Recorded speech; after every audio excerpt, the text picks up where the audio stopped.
Assalamu alaikum. My name is Mohammad Raza, and this is the demonstration video of our DSA project. The project basically is a chatting app. We named it Cars, जो हमारी private chats और group chats के लिए हम इस्तेमाल कर सकते हैं। इसमें हमने सर्वर और क्लाइंट्स का हमने यूज़ किया हुआ है, जो और कॉन्करेंट हैश मैप का यूज़ किया हुआ है, जो डीएसए का एक स्ट्रक्चर है जो हमारे सारे क्लाइंट्स को एक सिक्योर वे में हैंडल करेगा, जो एक की और वैल्यू प्रोवाइड करेगा जिससे हमारे सारा जो डेटा होगा क्लाइंट्स का वो सिक्योर रहेगा। और उसके साथ हमने ब्रॉडकास्टिंग की हुई है, जो मैसेजेस ग्रुप में सेंड हो तो वो ब्रॉडकास्टिंग के थ्रू सेंड होंगे।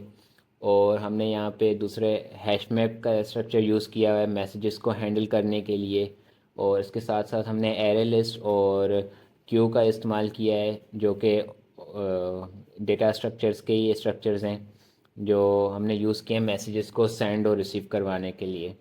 तो हम अपना प्रोजेक्ट रन करके देखते हैं एक दफ़ा।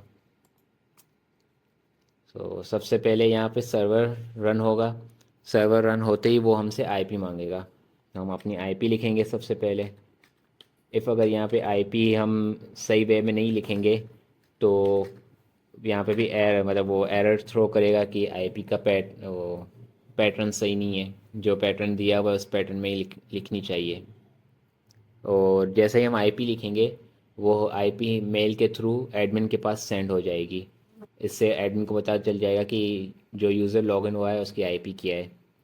और उसके बाद स्प्लैश स्क्रीन आएगी। स्प्लैश स्क्रीन के बाद हमारे पास यहाँ पे लॉगिन पेज आ जाएगा। इफ़ अगर हमारे पास अकाउंट नहीं है तो हम साइन अप भी कर सकते हैं। और साइन अप में हम full name, email, user name, password, confirm password और इमेज अपलोड करेंगे। अगर इफ़ यहाँ पे अगर कोई आईडी पहले से ही एग्जिस्ट करती है जिसमें ईमेल और यूज़र नेम वो पहले से एग्जिस्ट करते हैं, तो यहाँ पे वो भी एरर थ्रो करेगा कि ये हम नेम दोबारा यूज़ नहीं कर सकते। तो ये भी ऑथेंटिकेशन यहाँ पे लगी हुई है। और मैंने एक दो अकाउंट बना के रखे हैं, वो लॉगिन करके देखते हैं।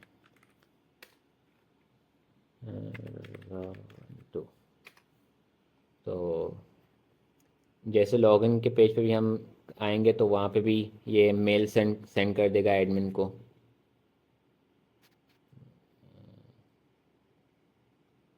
हम लॉगिन हो गए और हमारे पास मेल्स भी आ गई हैं, दोनों मेल्स आ गई। तो इसमें सबसे पहले तो आती है सर्च बार आती है, जहाँ पे हम अपने यूज़र्स जो भी हैं वो हम सर्च कर सकते हैं, कोई भी यूज़र जैसे। तो ये रियल टाइम में सर्चिंग होगी, लीनियर सर्च लगी हुई है यहाँ पे। और उसके बाद यहाँ पे तीन ऑप्शन आ जाते हैं, प्राइवेट चैट का, ग्रुप चैट का और स्टेटस का। स्टेटस हमारा अभी वर्क इन प्रोग्रेस है, बट प्राइवेट चैट और ग्रुप चैट हमारा कम्प्लीटली रेडी है। तो प्राइवेट चैट्स में अगर हमें किसी से भी बात करनी है तो जस्ट हम वो यूज़र सेलेक्ट करेंगे और ओपन पे क्लिक करेंगे तो वो हमारी सारी चैट्स आ जाएंगी। अगर हमने कोई प्रीवियसली चैट्स की हुई हैं तो वो सारी शो हो जाएंगी। तो हम ट्राई करते हैं एक मैसेज सेंड करके। पहले हम दूसरा एक अकाउंट खोल लेते हैं, तो रियल टाइम में हमें पता चल जाएगा। हम अकाउंट खोलते हैं। 1 2।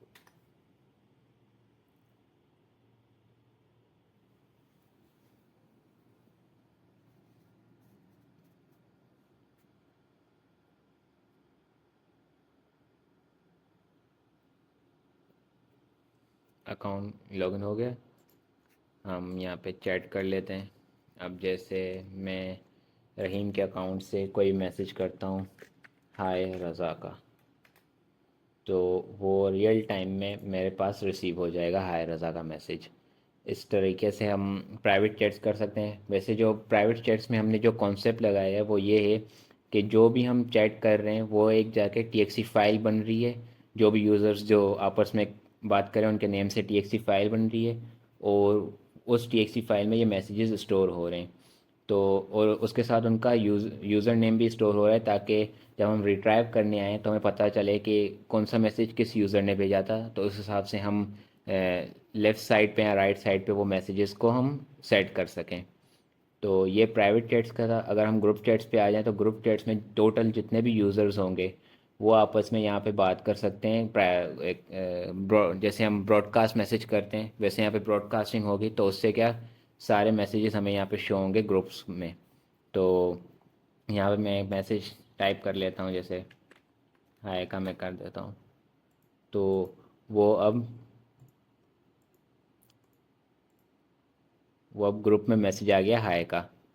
तो ऐसे ये ग्रुप में मैसेज आ जाते हैं। तो ग्रुप चैट भी है हमारी यहाँ पे वर्किंग हो रही है।